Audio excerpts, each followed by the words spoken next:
शेष शो में आप सभी का स्वागत है। आज हम शेष शो के स्पार्क सीरीज के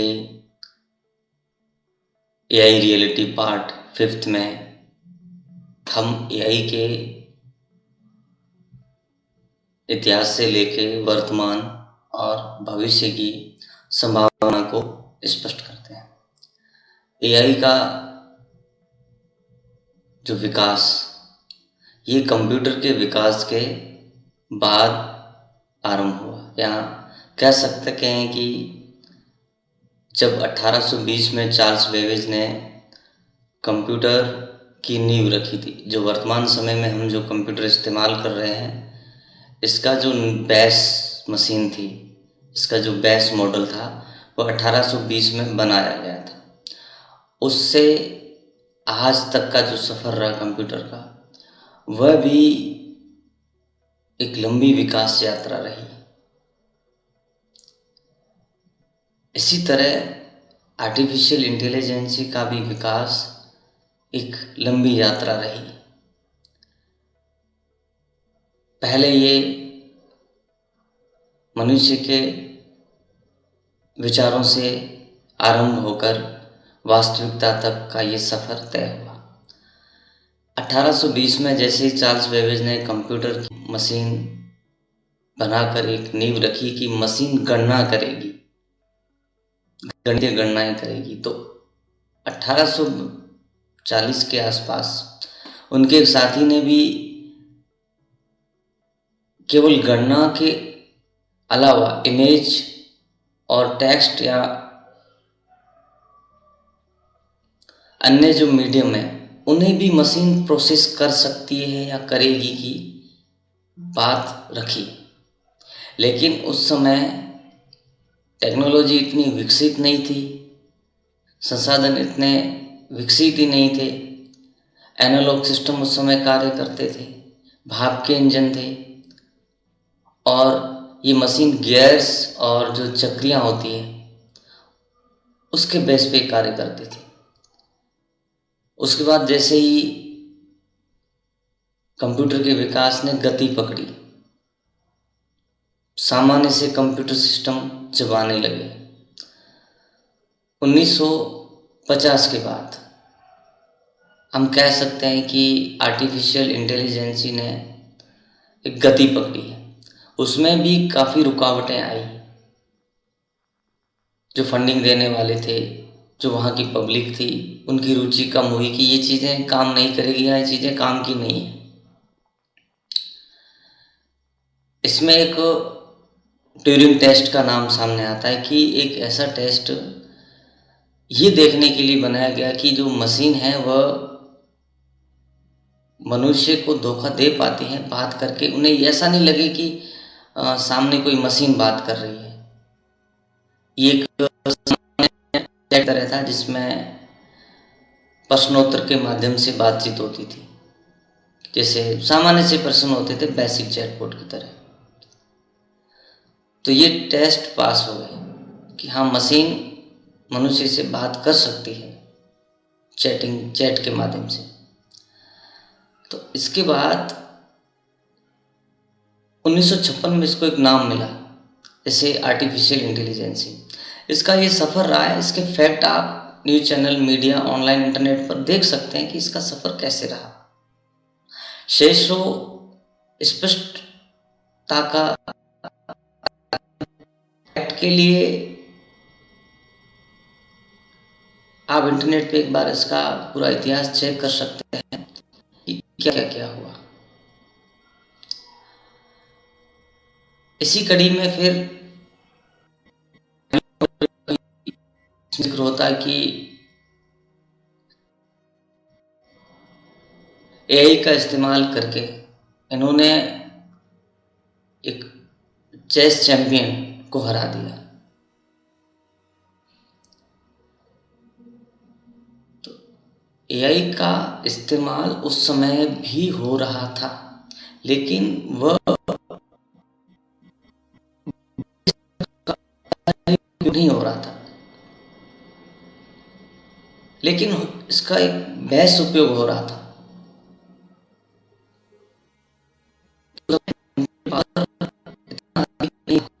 जितना आज है।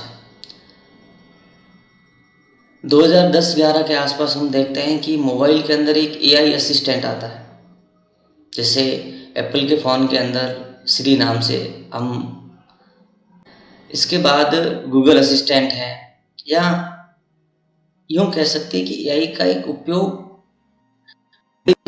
टूल के अंदर करने लगे।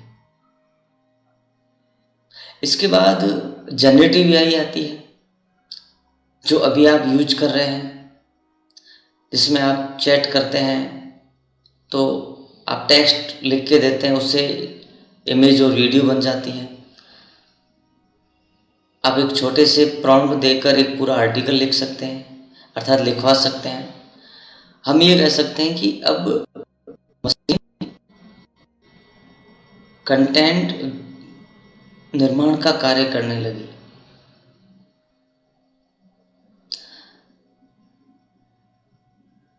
और इसको इतनी पब्लिसिटी, या लोगों ने इसको इतना सराहा कि ये कुछ ही टाइम में एक एआई दुनिया बन गई, जिसमें एआई की महत्ता को रियल वर्ल्ड में स्वीकारा गया। और दुनिया भर की कई टेक कंपनियों ने, यहाँ तक कि कई सरकारों ने भी इस टेक्नोलॉजी को अडॉप्ट करने में पीछे नहीं रही। इसी कड़ी में हम देखते हैं कि भारत में भी 16 फरवरी 2026 से 20 फरवरी 2026 तक एआई इम्पैक्ट समिट का आयोजन होता है। इससे पहले 3 समिट और हो चुके होते हैं वर्ल्ड लेवल पे। तो इससे हमें ये बड़ी आसानी होती है, आर्टिफिशियल इंटेलिजेंस टेक्नोलॉजी ये बहुत बड़े बदलाव के लिए सभी क्षेत्रों को पूरी तरह से बदलने की क्षमता रखती है।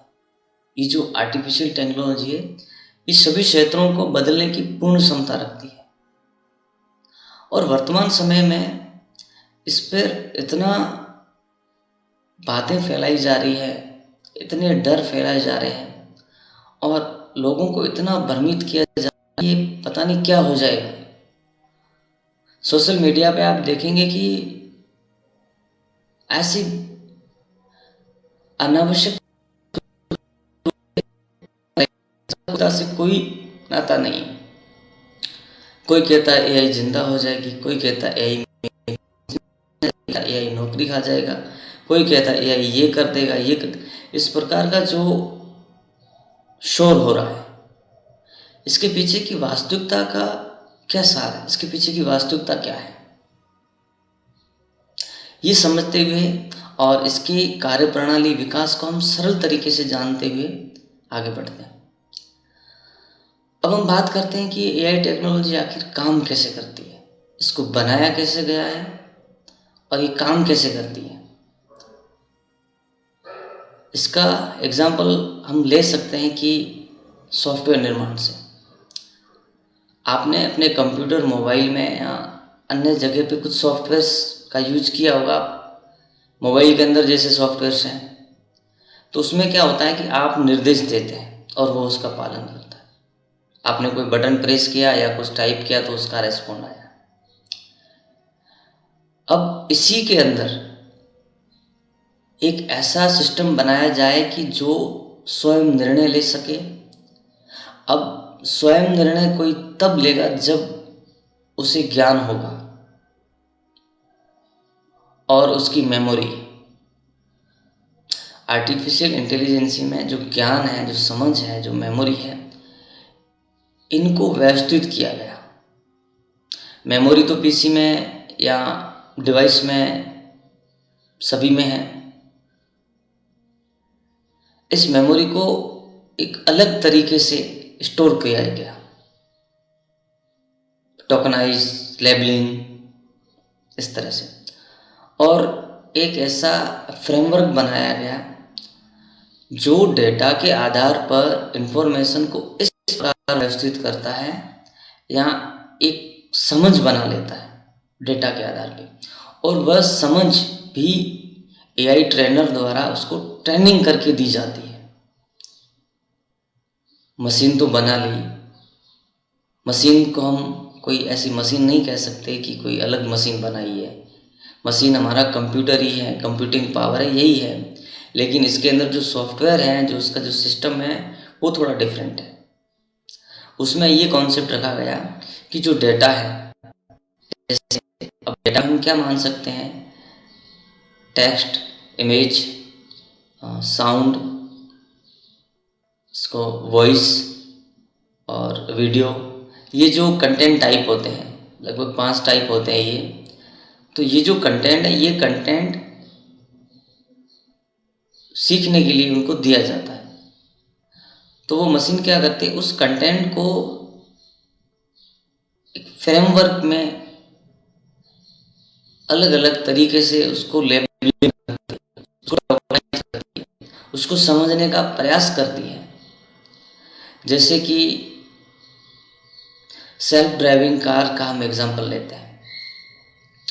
अब सेल्फ ड्राइविंग जो कार है, सामान्य कार है जो आपके सामने है, उसमें सेंसर लगा दी जाए, और जो ट्रैफिक डाटा है वह उस मशीन को दिया जाए। ट्रैफिक डाटा में पूरा मैप हो गया, रोड की क्या साइज है, या पूरी जो रोड है उसमें आगे कहाँ क्या स्थिति है, आसपास की जो गाड़ियाँ हैं उनकी कम से कम स्पीड और मैक्सिमम स्पीड क्या हो सकती है, कितने प्रकार की गाड़ियाँ हैं। तो ये जो और भी जो कई डेटा है, जो सेंसर से डेटा कलेक्ट होता है, और ये डेटा एक जगह प्रोसेस होता है, उससे एक समझ बनती है, और जो एआई ट्रेनर होता है उसको ट्रेन करते हैं। कहीं गलती होती है तो वो ट्रेन करते हैं, और वो मशीन उस डेटा के आधार पर सीखती है, वो चीज़ों में फ़र्क करना सीखती है। उसके लिए सभी चीज़ें एक ऑब्जेक्ट के रूप में है। जैसे एक बच्चे ने किसी चीज़ को देखा, तो उस बच्चे के अंदर एक बात पैदा होती है कि ये चीज़ क्या है, कैसे, उसके अंदर जो जिज्ञासा पैदा होती है। वही फ्रेमवर्क इसी में है कि उन चीज़ों को किस तरह से समझा जाए और कैसे इनको अलग अलग स्टोर करते हुए उनको एक दूसरे से जोड़ के देखा। जैसे हम कैसे समझते हैं, उसी कार्य प्रणाली को मशीन में परिवर्तित किया गया है। एआई ट्रेनर उनको बहुत सारा डेटा देते हैं, उस डेटा के आधार पर उसे ट्रेन करते हैं। जब वह ट्रेन हो जाता है तो उसे हम एक मॉडल नाम देते हैं। जब वह मॉडल ट्रेन हो जाता है तो फिर उसका रियल वर्ल्ड में उसका उपयोग किया जाता है। तो चैटिंग का भी एक मॉडल, जैसे अभी हम चैट जीपीटी वगैरह हम यूज करते हैं, तो उसका भी पहले मॉडल ट्रेन किया गया था, उसको ढेर सारा डाटा दिया गया था। अभी डाटा कहाँ से इनका आया होगा, जैसे वेबसाइट्स हैं, कुछ कंपनियों के पास रो डाटा है, और ऐसा डाटा जो हमारे लिए कचरे के बराबर है, उस डाटा का हमारे लिए कोई उपयोग नहीं है, लेकिन एआई के लिए बहुत उपयोगी। तो उसको वो बहुत सारा ऐसा डाटा दिया गया, उस डाटा के आधार पर एक समझ बनी डेटा के प्रति। उसी समझ को हम आर्टिफिशियल इंटेलिजेंसी कहते हैं, और उसी के आधार पर वो मशीन निर्णय लेती है कि कैसे आपको जवाब देना है, क्या जवाब देना है।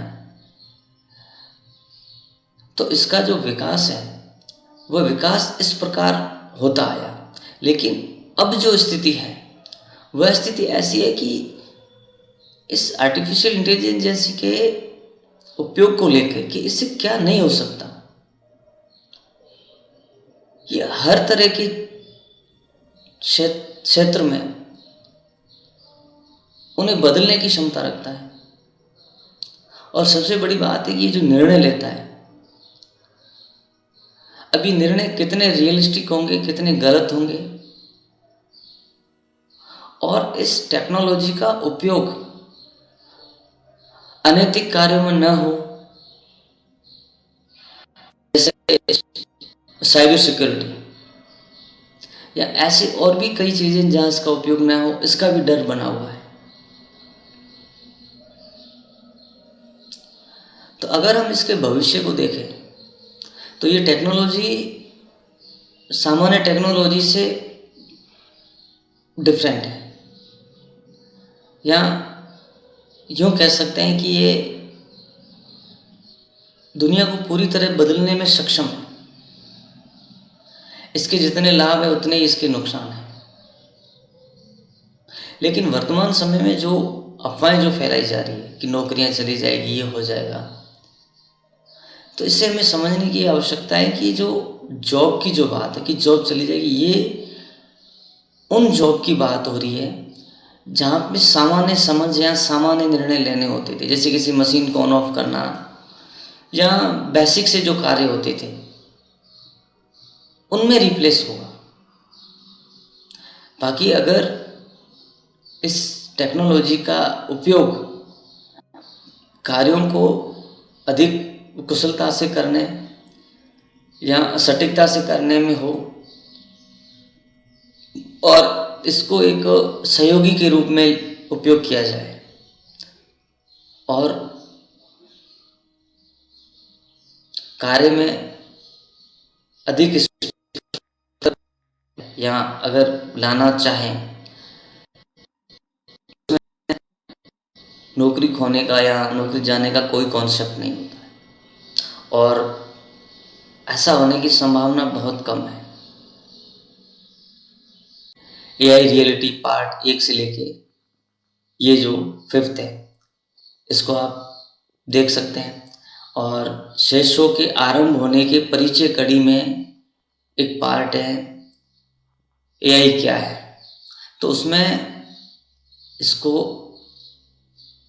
अच्छे से समझने के लिए आप देख सकते हैं इसे। शेषो ने आर्टिफिशियल इंटेलिजेंसी को अधिक स्पष्ट किया है।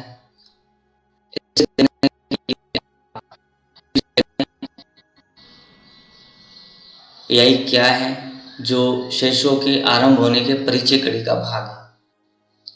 उसके बाद स्पार्क सीरीज के एआई रियलिटी पार्ट 1 से लेकर 4 तक और ये 5th है को स्पष्ट करना सत्यता के साथ। और फैक्ट के लिए आप न्यूज़ चैनल्स या इंटरनेट देख सकते हैं और आगे आने वाले कुछ सेशन स्पष्ट करेंगे। तब तक के लिए धन्यवाद।